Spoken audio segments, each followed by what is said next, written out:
Pertanyaan, Assalamualaikum warahmatullahi wabarakatuh. Mohon jawaban dan penjelasannya. Bolehkah doa susunan sendiri dibaca di dalam sholat, terutama ketika istiftah, kemudian di dalam ruku', i'tidal, di dalam sujud, ketika duduk di antara dua sujud, ketika duduk tasyahud akhir, sebelum salam, dan ketika kunut. Karena akhir-akhir ini banyak ustadz di YouTube yang melarang semua doa dibaca di dalam sholat yang tidak ada dalil hadisnya yang sahih dari Rasulullah SAW. Katanya para ustadz yang viral di YouTube itu mengatakan tidak boleh menambah lafaz ini ketika istiftah, tetapi langsung membaca wajjahtu wajhiyah dan seterusnya. Karena tambahan lafaz ini itu katanya tidak ada hadisnya. Kemudian tidak boleh menambah lafaz wa'fu anni ketika duduk di antara dua sujud, karena tambahan lafaz itu tidak ada dalil hadisnya, katanya begitu. Dan tidak boleh menambah lafaz sayyidina ketika membaca sholawat di dalam sholat, karena di dalam seluruh hadis-hadis sahih tidak ada tambahan lafaz sayyidina. Ini semuanya katanya mereka berdasarkan hadis-hadis yang mereka pelajari. Oleh sebab itu mohon jawaban dan penjelasannya. Atas jawaban dan penjelasannya kami sampaikan terima kasih, teriring doa jazakumullahu khairan katsira wa ahsanal jaza. Wassalamualaikum warahmatullahi wabarakatuh. Waalaikumsalam warahmatullahi wabarakatuh. Baik, bismillah walhamdulillah, wassalatu wassalamu ala rasulillah sayyidina wa maulana Muhammad ibn Abdillah wa ala alihi wa sahbihi wa mawalah, wa la hawla wa la quwata illa billah, amma ba'd. Fa'lamu rahimakumullah anna lis-salati syurutan wa arkanan wa sunanan. Faman yata'allam as-salata bil ahadithi an-nabawiyyati wa lam yatafaqqah falam yafham syuruta wujubis salati wa syuruta sihhatiha wa arkanaha wa sunanaha fahdharu wa alaikum bi ahadil madhahibil fiqhiyati minal a'immatil arba'ati al masyhurati.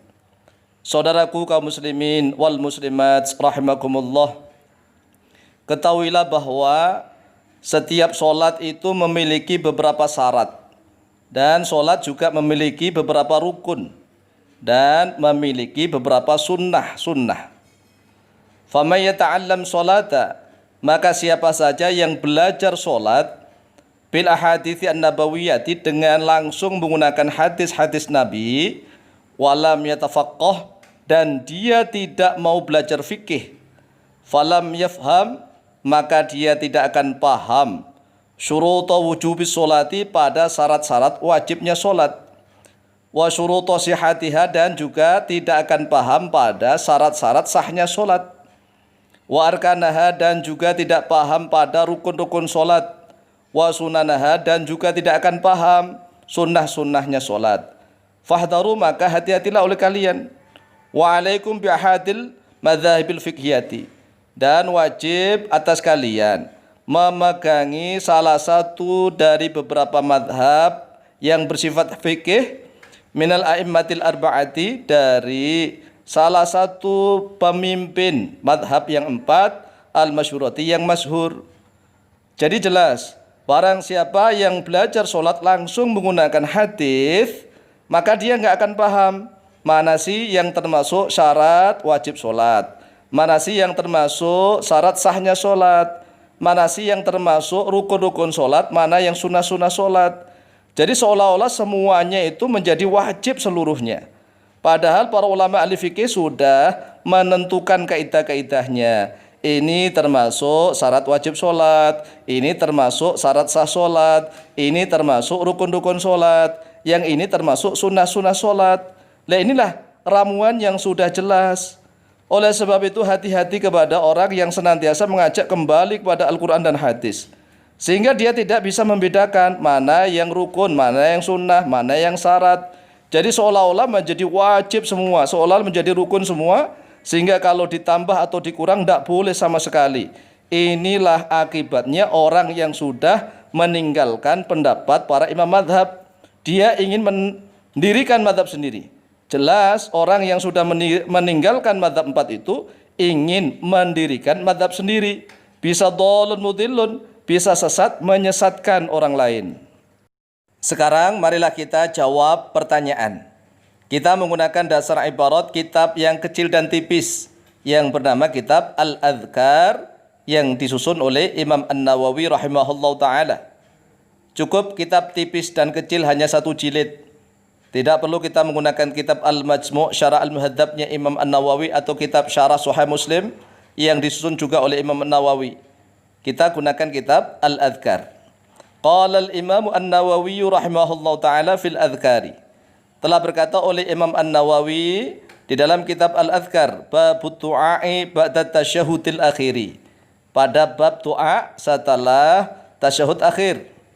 Kata beliau, "I'lam, ketahuilah oleh engkau, anna du'a pada sesungguhnya doa ba'da tasyahudil akhiri di dalam setelah tasyahud akhir masyru'un yaitu disyariatkan bila khilafin dengan tanpa ada perbedaan pendapat para ulama. Ila angqala sampai sekiranya berkata oleh beliau, wa'lam dan ketahuilah oleh kamu, anna hadza pada sesungguhnya ini ad-du'a wujudnya doa mustahabbun yaitu disunnahkan. Laisa biwajibin tidaklah oleh dia doa itu biwajibin yaitu suatu kewajiban. Jelas sekali di dalam mazhab itu membedakan mana yang rukun dan mana yang sunnah. Wa yustahabbu dan disunnahkan tatwiluhu oleh memperpanjang doa illa ayyakuna imaman kecuali sekiranya menjadi oleh dia imaman yaitu seorang imam sholat. Jadi kalau dia sholat sendirian disunnahkan lama-lama membaca doanya. Tetapi kalau menjadi imam ya jangan lama-lama. Karena makmumnya di situ mungkin ada orang tua, ada yang sakit, ada yang punya hajat kebutuhan yang mendesak, dan yang macam-macam. Jadi kalau sholat sendirian disunahkan panjang, kalau menjadi imam jangan terlalu panjang. Kita lanjutkan membaca ibaratnya. Walahu dan yaitu tetap bagi dia musalli, orang yang sholat, ayyad'u'a bermula sekiranya berdoa oleh dia orang yang sholat, bima dengan sesuatu, sya'a yang berkehendak oleh dia orang yang sholat, min umuril akhirati dari beberapa perkara akhirat, wa dunya dan dari beberapa perkara duniawi. Jadi boleh bima sya'a. Walahu dan yaitu tetap baginya orang yang sholat, ayyad'u'a bermula sekiranya berdoa oleh dia orang yang sholat, bid'awati dengan beberapa doa, al-ma'thurati yang ma'thurah yaitu yang dari Al-Quranul Karim atau yang dari Al-Ahadithi An-Nabawiyati. Walahu dan yaitu tetap baginya orang yang sholat, ayyad'u'a bermula sekiranya berdoa oleh dia orang yang sholat, bid'awatin dengan beberapa doa, yakhtari'uha. Yakhtari'uha ini harus di garis bawah. Yakhtari'uha yang menyusun atau yang menciptakan atau yang membuat oleh dia orang yang sholat pada ta'awaz. Jadi boleh menyusun doa sendiri itu boleh, tapi dengan syarat bil lughatil arabiyyati al-fasihati atau al-fusha. Jadi syaratnya harus menggunakan bahasa Arab yang fasihah, tidak boleh menggunakan bahasa ajam. Bahasa non Arab tidak boleh, bahasa Inggris nggak boleh, bahasa Indonesia nggak boleh, bahasa Sunda, bahasa Jawa nggak boleh. Syaratnya harus dengan menggunakan bahasa Arab. Kalau menggunakan bahasa ajam yang non Arab maka batal sholatnya. Wal ma'thuratu afdalu. Wal ma'thuratu bermula doa yang ma'thurah afdalu yaitu lebih utama. Jadi menggunakan doa yang ma'thurah itu tingkatannya adalah afdoliyah, keutamaan. Bukan menjadi syarat sah, bukan. juga bukan menjadi rukun. Jelas? Makanya kalau belajar sholat itu kita harus tahu pendapat para ulama-ulama terdahulu, ulama-ulama salafus soleh. Jangan sampai hanya ngaku saja mengikuti pendapat ulama salafus soleh, tapi belajar sholat langsung menggunakan hadis, meninggalkan pendapat para ulama ahli fikih. Itu berarti dia ingin mendirikan madhab sendiri. Sedangkan orang yang ingin mendirikan madhab sendiri tanpa pijakan dasar usul fikih yang kuat, tanpa memiliki usul fikih sendiri yang kuat, maka bahaya. Dia bisa dolun, dia sendiri sesat, dan mudillun, menyesatkan orang lain. Wa qala fi babil qunuti, dan telah berkata oleh Imam An-Nawawi rahimahullahu ta'ala fi babil qunuti, di dalam bab kunut, masih sama di dalam kitab Al-Adhkar. Wa'lam, ketahuilah oleh engkau, annal kunuta, pada sesungguhnya kunut, la yuta'ayyanu, yaitu tidak dinyatakan fihi, di dalam kunut, du'aun, terhadap doa, alal madhabi al-mukhtari, menurut pendapat madhab yang dipilih.